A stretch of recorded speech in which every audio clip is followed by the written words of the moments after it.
Hello, আসসালামু আলাইকুম। সবাইকে টিএ হাবের পক্ষ থেকে শুভেচ্ছা। TA hub actually technical analysis hub. আমাদের এই চ্যানেল থেকে শুধুমাত্র টেকনিক্যাল অ্যানালাইসিস নিয়েই কথা বলা হয়। পাশাপাশি কিছু লেকচার ভিডিও আপলোড করা হয়। সেক্ষেত্রে আপনাদের হাতে থাকা শেয়ারটির যদি অ্যানালাইসিস পেতে চান তাহলে আ আমাকে ইনবক্স করতে পারেন। আমি ইনশাআল্লাহ সময় করে আপনার হাতে থাকা শেয়ারটির টেকনিক্যাল অ্যানালাইসিস করে দিব। আর আজকে আপনারা যদি রেগুলারলি আপনার হাতে থাকা শেয়ারটির অ্যানালাইসিস পেতে চান তাহলে অবশ্যই চ্যানেলটি সাবস্ক্রাইব করে রাখবেন। ইনশাআল্লাহ আ যেকোনো ভিডিও আপলোড করার পরেই আপনি অবশ্যই দেখতে পাবেন। আজকে আমরা কনফিডেন্স সিমেন্ট শেয়ারটি নিয়ে একটু ডিটেইলস আলোচনা করব। আপনারা জানেন যে কনফিডেন্স সিমেন্ট শেয়ারটি হলো বাজারে যতগুলো ভালো শেয়ার আছে ফান্ডামেন্টাল শেয়ার তার মধ্যে আমার মনে হয় কনফিডেন্স সিমেন্ট কিন্তু একটা। তো এই শেয়ারটির আর্নিং খুবই ভালো এবং তাদের বিজনেস প্যাটার্ন খুবই পজিটিভ।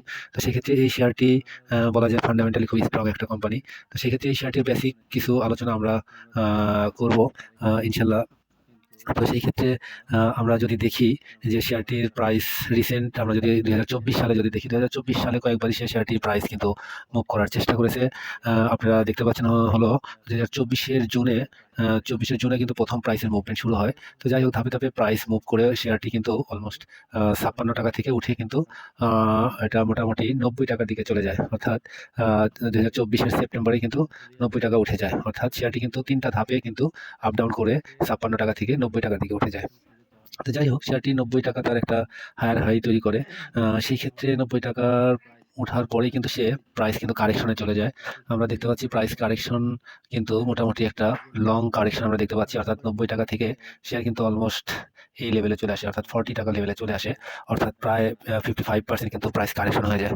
তো সেই ক্ষেত্রে মজার বিষয় হলো ভলিউম কিন্তু অনেক ন্যারো হয়ে যায়। অর্থাৎ প্রাইস যখন আপ ট্রেন্ডে যায় তো সেই ক্ষেত্রে ভলিউম অ্যাকুমুলেশন যে পরিমাণ ছিল, সেক্ষেত্রে ডাউন ট্রেন্ডে আসা অর্থাৎ কারেকশন ফেজে যাওয়ার সময় কিন্তু তার ভলিউম কিন্তু অনেক কম হয়।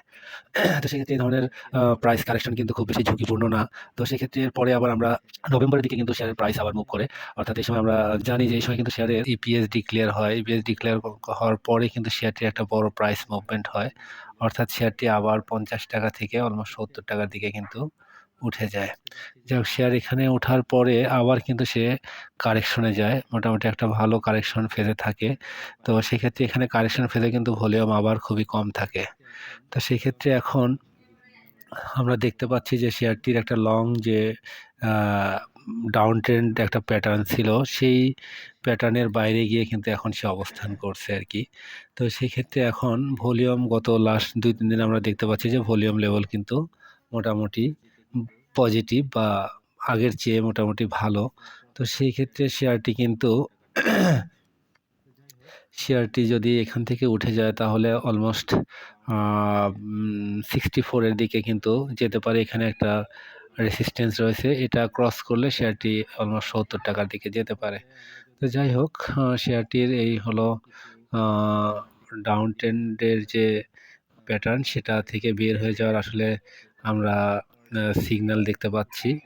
তো যাই হোক এ পর্যায়ে আমরা যদি শেয়ারটির কিছু টেকনিক্যাল ইন্ডিকেটর দেখে আসি।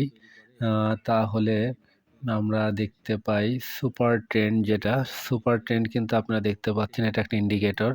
সেক্ষেত্রে ডাউন ট্রেন্ডে গেলে সে তার এই যে রেড লাইন তৈরি করে এবং আপ ট্রেন্ডে গেলে গ্রিন লাইন তৈরি করে। তো সেক্ষেত্রে সে আপ ট্রেন্ডে গেছে এবং গ্রিন লাইন তৈরি করে কিন্তু নিচের দিকে গ্রিন লাইন এবং সে আপ ট্রেন্ডে যাওয়ার চেষ্টা করছে আরকি।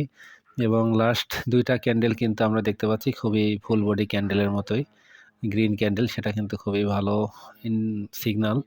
তো সেই ক্ষেত্রে এরপরে যদি আমরা বলিঙ্গার ব্যান্ডটা দেখি, ইয়েস বলিঙ্গার ব্যান্ডের আপার ব্যান্ডের আ আ পাশাপাশি রয়েছে আরকি। গত ২ দিন আপার ব্যান্ডকে টাচ করেই কিন্তু আ আবার স্লো হয়ে যায়। যদিও লাস্ট বৃহস্পতিবারে কিন্তু ভলিউম খুবই কম ছিল। তো এখন দেখার বিষয় যদি ভলিউম এখান থেকে বাড়তে পারে তাহলে কিন্তু সে বলিঙ্গার ব্যান্ডের উপরের দিকে যাওয়ার কিন্তু চান্স রয়েছে।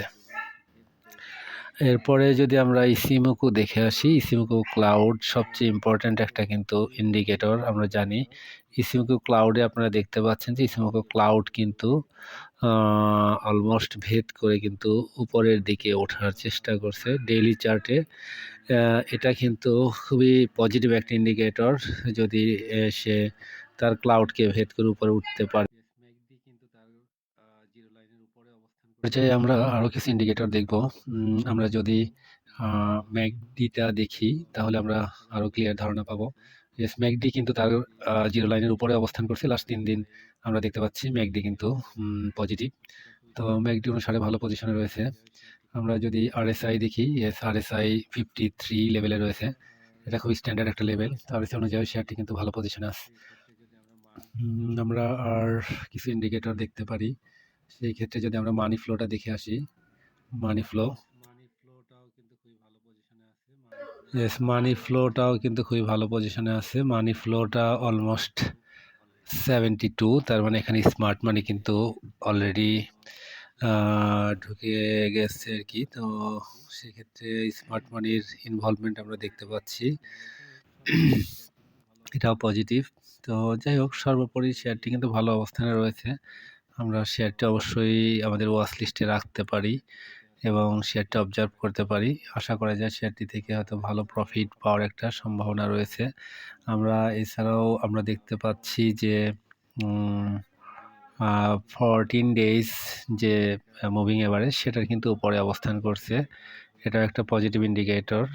তো সেক্ষেত্রে এটাও ভালো পজিশনে রয়েছে। যাই হোক, সর্বোপরি যদি ভলিউম বাড়তে পারে তাহলে এখান থেকে হয়তো শেয়ার প্রাইস মুভ করার যথেষ্ট সম্ভাবনা রয়েছে।